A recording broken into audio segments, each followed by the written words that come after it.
happens to our spring with external forcing when we don't have damping?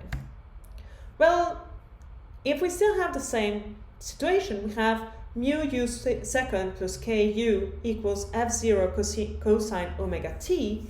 Well, we only have two cases.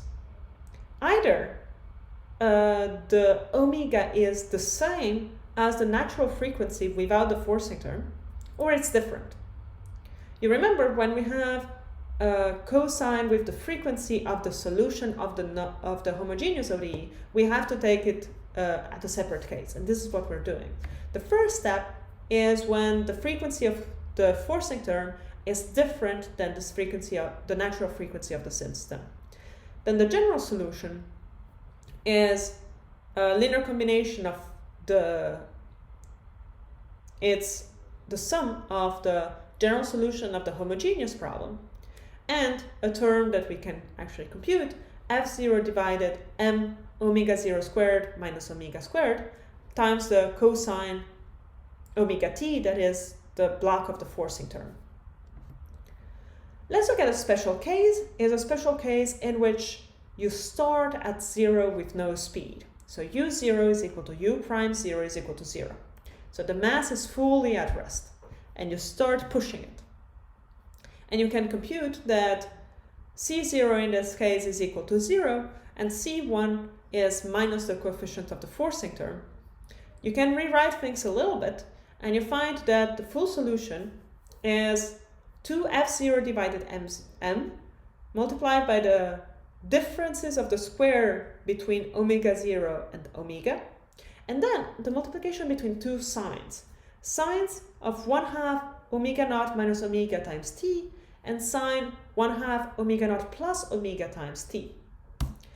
If omega naught is roughly equal to omega, then omega naught minus omega is small, and omega naught plus omega is big. We call this amplitude modulation, in which the slow sign is called the beat. In the case 2, we have omega equals omega naught. Then we have non-homogeneous. Then the non-homogeneous term has a t in front. It is a combination of cos omega naught t and sine omega naught t, both multiplied by t. So our full solution is something that actually only has a sine omega naught term.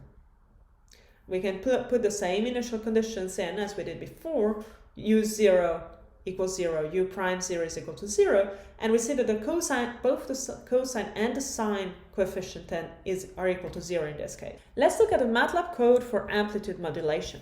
This is a code that I have already written, so I'm just going to be running it. In case of resonance with damping, resonance without damping, what you have is that the forcing term doesn't have anything to slow it down. So the forcing term drives frequencies that become bigger and bigger and bigger with a linear line up and down. That is what the multiplication by t is doing.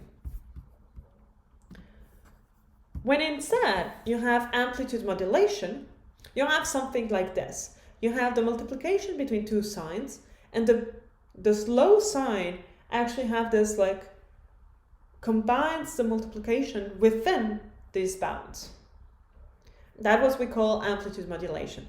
The bigger sound is the one that is fixing the general shape, while the smaller sound is the one that decides how fast you're oscillating within this.